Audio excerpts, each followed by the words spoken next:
কি আইনে এখানে উচ্ছেদ অভিযান পরিচালনা হচ্ছে? ধন্যবাদ।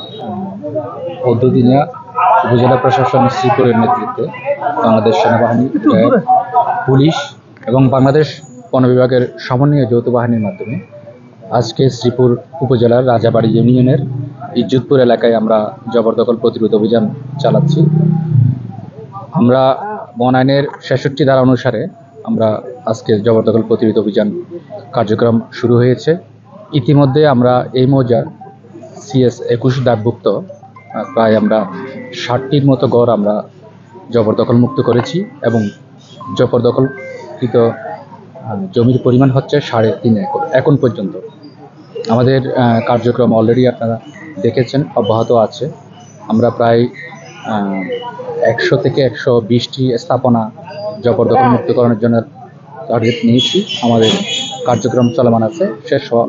শেষ হওয়া পর্যন্ত আমরা উচ্ছেদ অভিযান, আমাদের জবরদখল প্রতিরোধ অভিযান চলমান থাকবে। ধন্যবাদ। আজকে বাংলাদেশ বন বিভাগের এই বনভূমি জবরদখলের উচ্ছেদ অভিযানে আমাদের এখনো পর্যন্ত আমরা কোনো ধরনের কোনো রেজিস্ট্যান্স ফেস করিনি। আমাদের সাথে সেনাবাহিনীর আমাদের 46 লোকেটিং ব্যাটারি নেতৃত্বে আছেন ক্যাপ্টেন অর্ণব, আমাদের সাথে আছেন র্যাব 1-এর ডিএডি মঞ্জুর এবং ডিএডি মঞ্জুর সাহেব আমাদের র্যাব 1 থেকে সাপোর্ট দিচ্ছেন।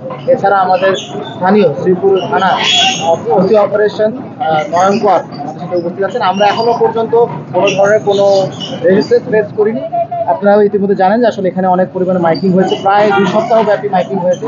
আমি নিজেও ব্যক্তিগতভাবে 2বার ভিজিট করেছি এবং তাদেরকে আমরা সাবধান করেছিলাম যে তারা যদি নিজেদের স্থাপনাগুলো সরিয়ে নেয় তাহলে সেক্ষেত্রে আমরা কোনো ধরনের উচ্ছেদ অভিযান করবো না। কিন্তু যা আপনারা দেখতে পাচ্ছেন, আজকে সকাল থেকে দেখছেন যে তারা আসলে এই অবৈধ স্থাপনা যেগুলো বিগত 2-3 মাসে তারা উপস্থাপন করেছে বা তৈরি করেছে তারা অপসারণ করেনি। সেই প্রেক্ষিতে আজকের এই অভিযান পরিচালনা করতে হয়েছে। তো আমরা এখনো পর্যন্ত আমাদের কাজ প্রায় 50%-এর উপরে হয়ে গেছে। আমরা আরও কন্টিনিউ করব। বন বিভাগের কর্মকর্তারা এখানে উপস্থিত আছেন, বিভিন্ন রেঞ্জের, কালিয়াকৈর রেঞ্জ এবং শ্রীপুর রেঞ্জ, আমাদের এখানকার যে রাজেন্দ্রপুর রেঞ্জ, সকল রেঞ্জের কর্মকর্তারাই আছেন এবং আশা করতেছি একটা সমন্বিত আমরা প্রভাব দেখতে পারবো। এছাড়াও আপনারা জানেন যে এছাড়াও অন্যান্য এলাকাতেও অবৈধ স্থাপনা নির্মাণ করা হয়েছে। তো কালিয়াকৈর সদরের পরে এই শ্রীপুরে আজকে আমাদের বন বিভাগের এই উচ্ছেদ চলছে। আশা করি আমরা উচ্ছেদ কার্যক্রম চলমান রাখতে পারবো এবং বনভূমি যে জবরদখল সেটা আমরা কিছুটা হলেও আমরা রোধ করতে পারবো, এটা আমরা বিশ্বাস করি।